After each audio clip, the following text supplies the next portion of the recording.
बहुत स्वागत है आपका विंध्या टाइम्स में। मैं हूं आपके साथ स्वाति। रीवा की सड़कें अब सड़कें नहीं रहीं, यह खून से लाल हो चुकी हैं। हम ऐसा क्यों कह रहे हैं, यह हम आपको अपनी इस खास रिपोर्ट के माध्यम से बताएंगे।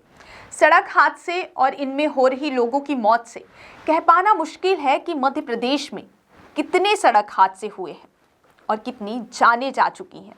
यूँ तो सड़क हादसों को रोकने के लिए कई नियम बनाए गए हैं, लेकिन जमीनी स्तर पर इनका कितना पालन होता है और इन सड़क हादसों की वजह क्या है, इन पर किसी जिम्मेदार अधिकारी की नज़र नहीं जाती है। अगर हम बात करें रीवा जिले की, तो यहाँ 2023 में रीवा की सड़कें खून से लाल हो गई। सड़कें बनी तो, पर इनमें एक्सीडेंट भी बहुत हुए। 11 महीने में 3605 घायलों को सिर्फ 108 एम्बुलेंस की मदद से अस्पताल पहुंचाया गया। इसके अलावा निजी वाहनों से पहुंचने वालों की बात की जाए तो इनकी संख्या अलग है। अमूमन जिले में हर दिन 10 सड़क हादसे में घायल होकर एम्बुलेंस से पहुंच रहे हैं। आंकड़ों पर अगर गौर करें तो हुजूर की सड़कें सबसे ज़्यादा खतरनाक हैं। गौरतलब है कि रीवा की अधिकांश सड़कें अब चौड़ी हो गई हैं। ज़्यादातर सड़कों को NHAI ने ले लिया है। सड़कों के बनने के साथ ही खतरा भी बढ़ गया है, यानी सड़कें तो बनी हैं लेकिन खतरे भी बढ़ गए हैं। हर दिन एक्सीडेंट हो रहे हैं, वाहन दुर्घटनाग्रस्त हो रहे हैं। इस साल के आंकड़ों पर अगर नज़र डालें तो एक्सीडेंट के मामले चौंकाने वाले हैं, क्योंकि इस साल चुनाव भी था, लेकिन वाहनों के दुर्घटनाग्रस्त होने और घायलों की संख्या में कोई भी कमी नहीं आई। आपको बता दें, सबसे ज़्यादा गर्मी यानी कि मई के महीने में एक्सीडेंट हुए।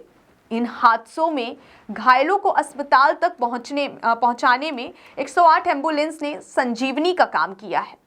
11 महीने में कुल 3605 घायलों को 108 की मदद से ही अस्पताल पहुंचाया गया। अगर इन सड़क हादसों पर मरने वालों की संख्या की बात की जाए तो संजय गांधी अस्पताल में अब बीमारियों से कम और एक्सीडेंट से मरने वालों की संख्या ज़्यादा हो गई है।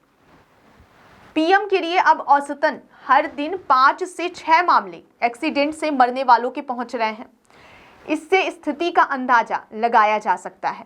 एक्सीडेंट में भी सबसे ज़्यादा असुरक्षित वाहन चलाने वाले माने जा रहे हैं, जिनमें हेड इंजरी मुख्य वजह बन रही है। बता दें कि एक्सीडेंट में सबसे ज़्यादा मौतें सर में चोट लगने की वजह से हो रही हैं। पुलिस हेलमेट और सीट बेल्ट लगाने का अभियान चला रही है, इसके बाद भी लोग लापरवाही करने से बाज नहीं आते। प्रशासन के द्वारा समय समय पर वाहनों को निश्चित स्पीड पर चलाने और हेलमेट लगाने का अभियान चलाया जाता है, लेकिन वाहन चालकों पर इसका कोई भी प्रभाव पड़ता हुआ दिखाई नहीं देता है, जिसके कारण दुर्घटनाएं बढ़ रही हैं और लोगों की मौतें हो रही हैं। रीवा जिले में कुल 11 महीने में 2023 में कितने कुल एक्सीडेंट हुए और कितने मरीजों को लाकर अस्पताल में भर्ती कराया गया सुरक्षित? पिछले 11 महीने में जैसे कि रीवा जिले में कुल 3605 घायलों को अस्पताल पहुंचाया गया है, जिसमें रीवा जिला और नवगठित मऊगंज जो ज़िला है उसमें 8 विधानसभाएँ हैं कुल क्षेत्र, जिसमें हुजूर और हनुमाना जो अपना है वहाँ से सर्वाधिक एक्सीडेंट के मामले सामने आए हैं। जिसमें आपकी जानकारी के लिए बता दें कि 900 एक्सीडेंट मरीज हुजूर से और हनुमाना से कुल 578 गंभीर घायल मरीजों को अस्पताल पहुंचाया गया है।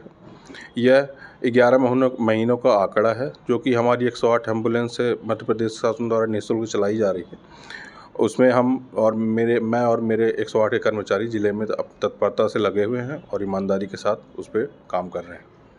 क्या कुछ प्रोसेस है एम्बुलेंस को, जैसे घायल हुए, एक्सीडेंट हुआ, घायलों को के पास एम्बुलेंस पहुँचा, क्या कुछ प्रोसेस है? प्रोसेस ये है कि जैसे कोई घायल है तो वहाँ पे जो भी देखते हैं आम जनमानस, उनको सबसे पहले तो 108 पे फ़ोन लगा देना है। उसके बाद अपनी लोकेशन बतानी है। अगर वो एंड्रॉयड फ़ोन से लगा रहे हैं तो ऑटोमेटिक 108 का जो कंट्रोल रूम है वहाँ उनकी लोकेशन पहुँच जाती है कि सामने वाले ने यहाँ से फ़ोन लगाया है। आप उनको बताएं अपना क्षेत्र, अब कहाँ से बोल रहे हैं, तहसील कौन सी है, थाना ज़िला कौन सा है, तहसील कौन सी है, थाना कौन सा है और किस क्षेत्र से बोल रहे हैं, कौन सी रोड से है, कहाँ एक्सीडेंट हुआ है। उसके बाद वहाँ पे GPS से वहाँ कंट्रोल रूम से ट्रैक किया जाएगा कि जहाँ से कॉलर ने फ़ोन लगाया 108 पे, तो वहाँ पे नज़दीक में कौन सी एम्बुलेंस दिख रही है, तो जो उसको तुरंत उससे कनेक्ट करा के कॉलर से बात कराएंगे और दोनों का कन्वर्सेशन होने के बाद वो गाड़ी मूव करके और सीधे मरीज़ के पास तक पहुँचेगी, जिसमें हमारा एक डॉक्टर भी होता है और एक वाहन चालक होते हैं। तो जो हमारे डॉक्टर होते हैं उसको इमरजेंसी मेडिकल टेक्नीशियन बोलते हैं। तो वो उनका प्राथमिक उपचार करते हुए अस्पताल तक लाते हैं, जिसमें मलहम पट्टी करना और ऑक्सीजन देना और इंजेक्शन वगैरह, पल्स वाइटल्स चेक करना, तो ये सब कोऑर्डिनेट करके उनका काम होता है प्राथमिक उपचार देना, जब तक अस्पताल में मरीज़ और उनको व्यवस्थित उनको भर्ती भी कराना। देखा जाए तो 108 जर्नी एक्सप्रेस एम्बुलेंस में क्या कुछ ऐसी चीज़ें रहती है जो मरीजों को तत्काल में? देखिए, एम्बुलेंस तो मेनली 3 प्रकार की होती हैं। एक एएलएस होती है, advance life support, BLS basic life support and journey ambulance, जो कि गर्भवती महिलाएं एवं 5 साल के बच्चे तक के चेकअप एंड टेस्ट के लिए होते हैं। जिसमें एएलएस होता है, एडवांस लाइफ सपोर्ट में ऑक्सीजन और मेडिकल सुविधाएं, मेडिसिन्स और प्राथमिक उपचार के सारे उपकरण रहते हैं, और साथ में उसमें कार्डियक वगैरह होता है, जिसमें वेंटिलेशन का सपोर्ट होता है, जिसको कि इमरजेंसी जो टेक्नीशियन होता है हमारा, वो उसको जब तक अस्पताल नहीं पहुंचता तब तक उनको वेंटिलेटर में भी सुविधाएं रहती हैं और बेसिक चीज़ें भी रहती हैं। और बेसिक लाइफ सपोर्ट में वेंटिलेटर हटा के सारे उपकरण होते हैं, जैसे ऑक्सीजन है, मेडिकल इक्विपमेंट है, इंजेक्शन्स हैं, और पल्स वाइटल चेक करने की मशीनें जो हैं, इंस्ट्रूमेंट, बीपी इंस्ट्रूमेंट, ये सब होते हैं। और जर्नी एम्बुलेंस बेसिक होता है, उसमें एएमटी नहीं होता है, उसमें केवल वाहन चालक होता है, जिसमें वो प्रेगनेंसी महिलाएं हो तो वो आशा से कोऑर्डिनेट करके और उनको जो प्रेगनेंसी महिलाएं हैं या फिर चेकअप की एनसी-पीएनसी चेकअप है और बेबी फॉलोअप के केस हैं, वो उनको ले आते हैं अस्पताल से। और साथ में जर्नी जो एम्बुलेंस है वो घर छोड़ने की भी सुविधा देती है आफ्टर डिस्चार्ज द पेशेंट। तो ये होती हैं 108 की सुविधाएं, जो कि निःशुल्क हैं गवर्नमेंट हॉस्पिटल के लिए। अगर आयुष्मान कार्ड है तो उसके लिए आप जो हितग्राही हैं वो आयुष्मान कार्ड दिखा करके और उसकी सर्विस अवेल कर सकते हैं। कुछ प्राइवेट हॉस्पिटल्स में भी जो कि आयुष्मान कार्ड के थ्रू निःशुल्क उपचार की सुविधा दे रहे हैं।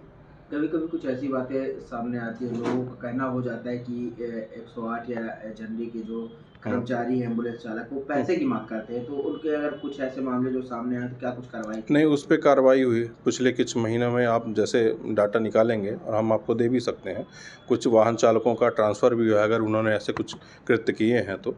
सबसे पहले तो मैं जनता से यही बोलूँगा कि जब उसमें निःशुल्क सुविधा है तो उसमें खुद से भी कोई वो ना करें। ये निःशुल्क है तो उसका निःशुल्क फ़ायदा उठाएं, गवर्नमेंट ने उन्हीं के लिए चलाया है।